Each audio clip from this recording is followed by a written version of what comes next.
so tired that I just need to take a break. But there's no beach or anything that I could lie down on.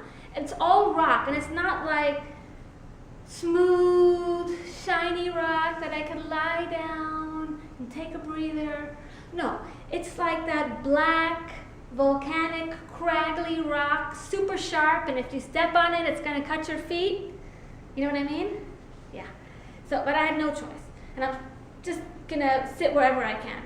So I gingerly step up onto the rocks and try and find a way that I could sit down without cutting myself too badly. Catch my breath. And I know that if I can just walk around this island a little bit, around this corner, I'll be able to peer over and see my beach, which I just need to see so that I can have some kind of feeling of security. So I stagger over, trying not to cut myself around the corner, and instead of seeing sea and then my beach, what I see is that I am in a huge bay. Now, how is it possible that this tiny island has such a huge bay?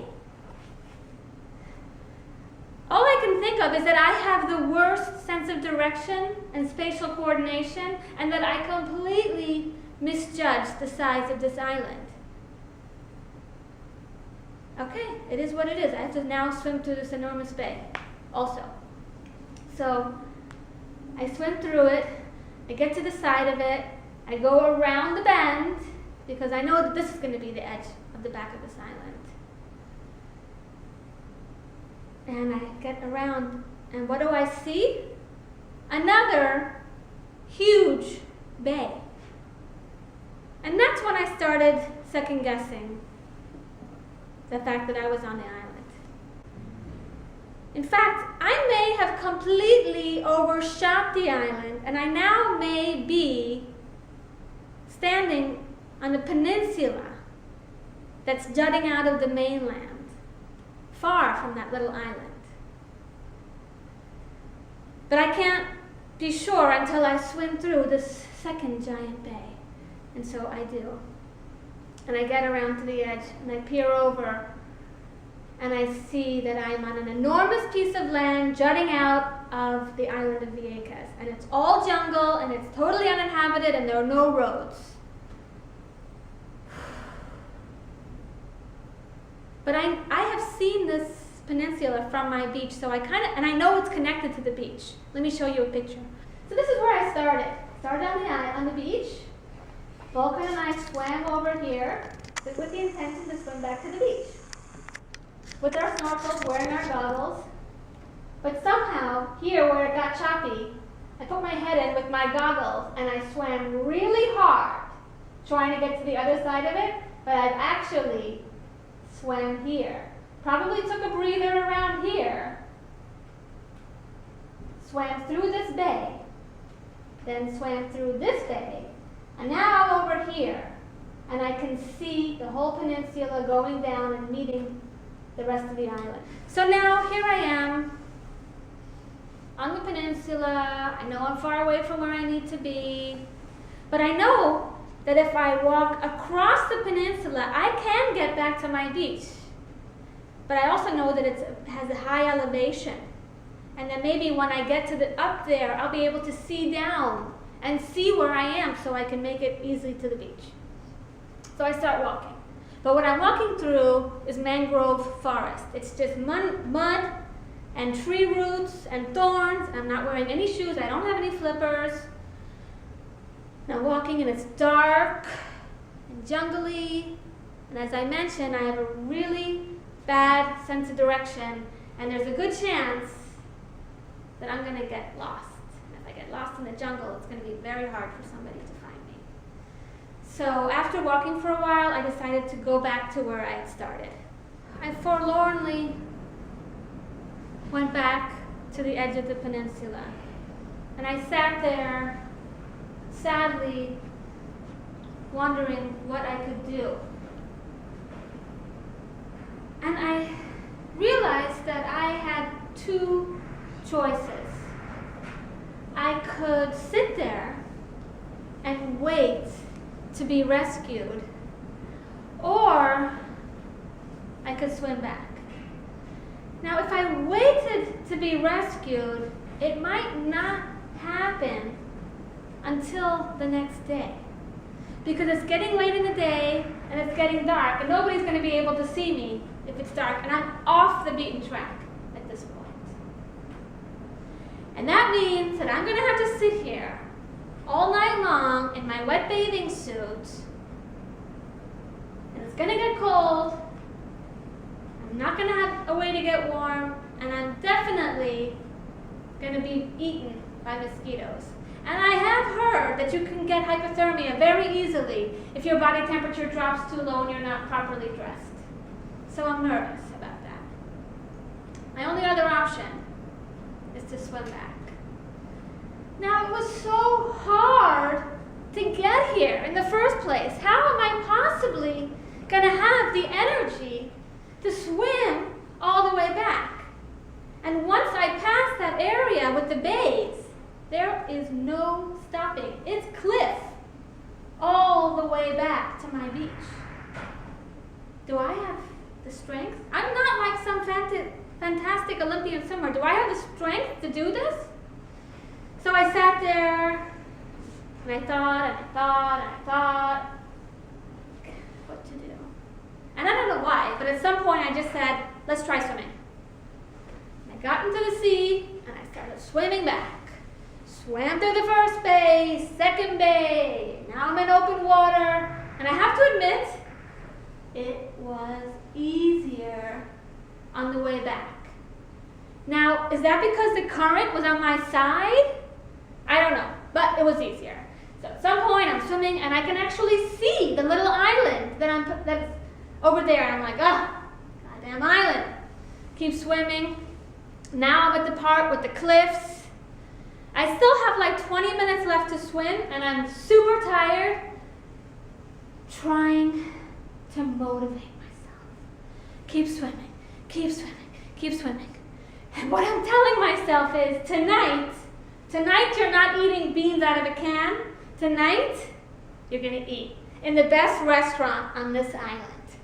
Keep swimming, keep swimming, keep swimming. And there's this little nagging fear that I have in my head, that while I have done this whole crazy wild goose chase, my husband Volkan is looking for me. And he has gone into open waters to find me, and God forbid he has drowned looking for me. Because you know you do hear stories like that. And this horrible fear keeps coming into my consciousness. I'm swimming and swimming and swimming, trying not to think of any bad thoughts. Suddenly, I hear this very loud noise.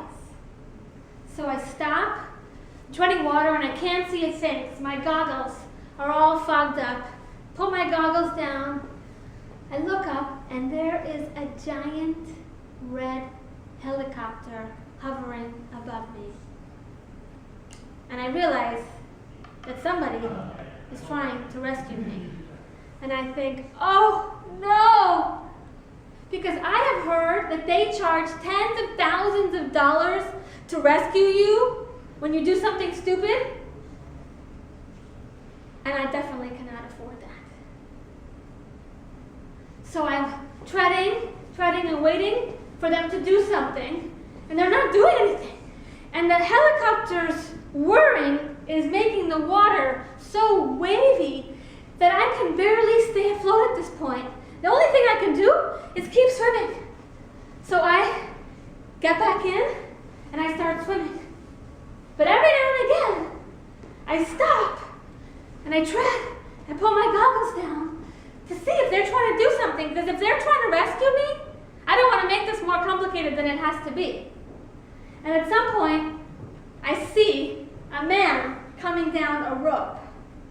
Comes down, he grabs me, I grab him, he puts a harness on me, and we start spinning up super fast, and it's really cold. to the helicopter.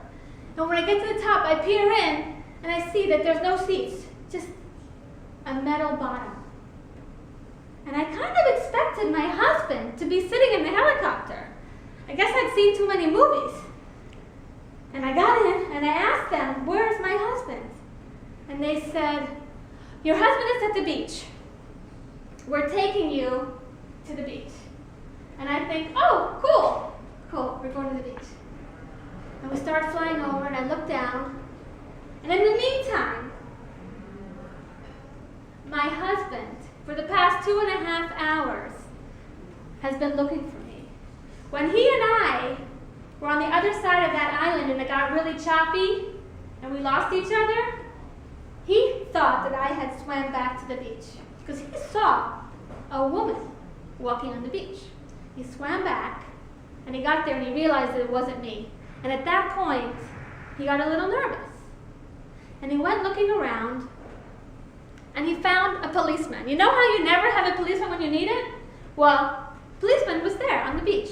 And he went over and he asked him, can I use your binoculars? And the policeman said, sure, lent him the binoculars and asked him what was going on. And Volkan told him that he and I had been swimming and he had lost his wife.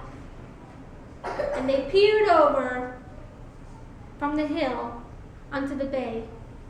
And it was so big they couldn't see anything, and I would have been a speck. And meanwhile, the policeman radios the Coast Guard, who's a few hours away by ship on the mainland of Puerto Rico. And he says they are sending over 2 Navy cutter ships and a helicopter to see if they can find your wife. And then they waited. And some other policemen gathered around and they all waited together. And at some point, one of the policemen tapped my husband on the shoulder and said, just so you know, there are sharks here. And my husband thought, oh, great, that's what I needed to hear. But he didn't actually think that I was eaten by a shark. When the helicopter arrived, they all saw it, and it did a big spin around the bay, and it stopped right by the cliffs. So close to the shore, so close to the beach. And at that point, the policeman said to Volkan, they found your wife. And he was so glad. But don't get too excited, sir, because we don't know what condition she's in. And that's when his worst fears became a reality. Because how could I be so close to the beach for the last 2.5 hours? And what he thought had happened was that I had gotten pushed by a wave into a rock and hit my head and must have been unconscious and drowned. And that's when he thought, oh no, my wife is dead. And now I have to call New York and tell her mother that her daughter is dead. How am I going to do this? And then the helicopter started flying towards the beach. And the policeman said, oh, they're coming here. That's a good sign. They wouldn't bring your wife back to the beach unless they knew she was okay. So here I am in the helicopter, flying to the beach, and I look down, and I see fire trucks, police cars, ambulances, and lots of people all looking up and pointing at me. And I think, oh my God, what have I done? The helicopter lands, and I get out, and Volkan and I run to each other, and we hug, and he's crying and trembling, and we're holding each other. Everybody is cheering. And just at that moment, a policeman runs up to us and says, ma'am, what is your social security number? And I panic and I say, I don't remember. He said, that's okay. And my husband whispered to my ear, I already told him everything. So we keep hugging, everybody's cheering. And then we're walking off into the sunset together. But for days after that, my husband was an emotionally drained zombie. So luckily, we had booked a cruise for the last part of our trip. Thank goodness we had that cruise to rejuvenate ourselves. We ate really well. We went to beautiful ports. And we had a great ending to our trip. Does anybody have any questions? Sir? Do you still listen to your husband? Good question. Do I still listen to my husband is the question. And the answer is that now, that was when I was his girlfriend. We're married now. So no, I don't have to listen to my husband anymore. And what I listen to is my gut. And that is what keeps me safe when I'm traveling. Thank you all very much.